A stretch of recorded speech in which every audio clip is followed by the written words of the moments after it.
Huyo mwanamke aliyopata ajali ni mke wangu wa kwanza. Nasikia tu pup. Sasa nasikia sauti yake anasema mamangu, sauti mara mbili tu. Mtoto jana alikuwa ametoka kwa nyumba wakati mvua ilikuwa inanyesha kitu saa 1:30 saa 2, na wakati alipokuwa katika varanda ya nyumba, hiyo radi ilipopiga ilimbeba tu na ikamtupa kule kwa nyazi. Alikuwa amebeba taya umeme na pia akawa na simu. Nilikuwa nimeshika taa kwa mkono. Sasa nilipoona hiyo light nilizima taa. Alafu nikaona light imenimulika kwa mwili. Niko red yote. Sasa ndipo nikatupa hiyo taa huko. Nikaruka. Sasa niliporuka hiyo kitu ikachapa.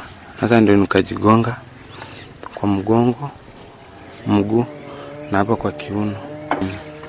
Sasa ndio hapo ndio nikazimia, na kutoka hapo sikujua kitu yenye iliendelea.